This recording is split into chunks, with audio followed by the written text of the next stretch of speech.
So once you started therapy, what are the steps? How does it go? What's the process like? I'm going to take you through what you can expect once you've started counselling. So let's get straight into it. Step 1 is the consultation. So normally, once you found the counsellor that you like, that you want to have your sessions with, you contact them, whether that's by email or by phone, whatever it may be. Once you've got in contact with them, they'll normally reply to you and let you know maybe the fees or whatever it is, but then normally you will have either a 15-minute or 30-minute or something like that, a 15 or 30-minute consultation with the counsellor over the phone or via video call, whatever it may be, and you talk about what it is that you expect from therapy. And this is the chance for you to ask any questions that you may have, whether it be about qualifications, their therapeutic approach. Of course, you can ask questions anytime throughout your therapy, but this is the best time to ask any questions that you may have before you start. So after this, of course, you can decide whether you're happy to start the sessions or actually they're not for you. So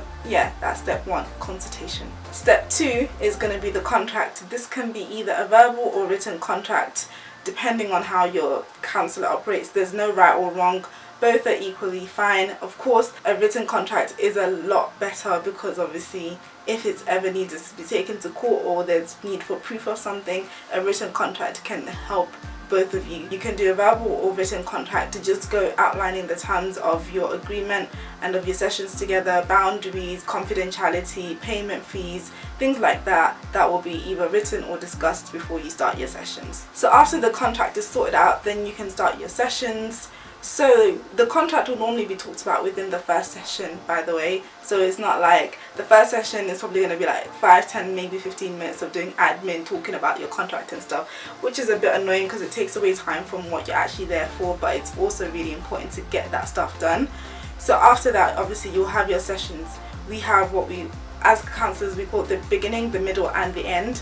So the beginning of your sessions, depending on how many you have, obviously this is where you're establishing your relationship, building a relationship, you know, you're exploring what it is you're bringing to the counsellor, everything that you want to bring to the table. So, you know, if you're going through a divorce, if you're struggling with stress, if you're grieving, you know, you're trying to learn more about yourself, personal development, growth, whatever it may be that you brought to therapy, you've got a few sessions to just explore that. So the counsellor will be asking a lot of questions to kind of get more insight before they start digging deeper. So they'll ask you stuff so that they can know more about what you're telling them, rather than them assuming or pretending like they know everything that you're talking about. They will ask questions, and that's normal. The same way when you're getting to know somebody, you ask questions, and that's how it's probably going to be.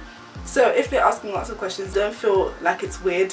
It's normal. You speak as much as you can, speak as much as you want, share as much as possible, because then that helps them to know you better and to work with you a lot better as well. And then you got the middle of the sessions where there'll be a lot of exploration, a lot of digging deeper and analysing and, you know, discovering things and growth. That's where all of that happens.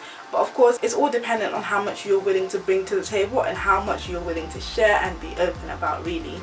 And then of course you've got the ending, which some counsellors might emphasize, that some may not, but normally the counsellor should kind of bring up that, okay, you're coming towards the end of your sessions and how you'd like to handle it, because everybody deals with them differently. Some people might be upset that the sessions are ending, some people might be okay, some people might be happy to finish therapy and be out of there.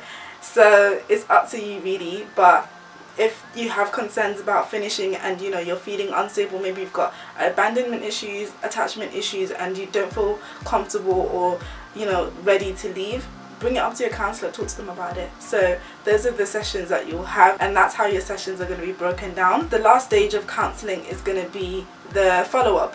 Some therapists do this, some don't. I don't think every therapist does it, but I know that some do, because the one I had in the story time that I mentioned, she asked me if I wanted to follow up, and even though she didn't actually do it, I don't know why she didn't do it, but she didn't do it. So some therapists will ask you if you want to have a follow-up, and if you say yes, they'll arrange a time and a date for you guys to talk on the phone or meet over video call, whatever it may be, if you want to follow up in 3 months, in 6 months.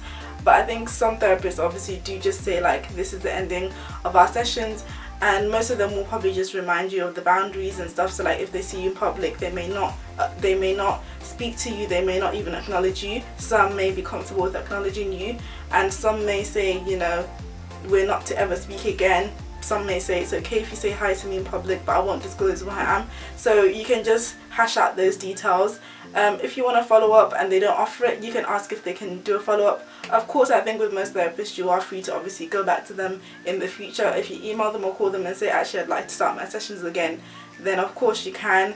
There's no limit on how often you can see the same therapist, I don't think. So feel free to contact them again in future, of course still respecting the boundaries and the terms of your contract. So those are the stages involved in your counselling journey. So I wish you the best, and yeah, let me know how it goes in the comment section. I did a video explaining all the things that you have to do before you start therapy, so watch that next. See you guys next week. Bye.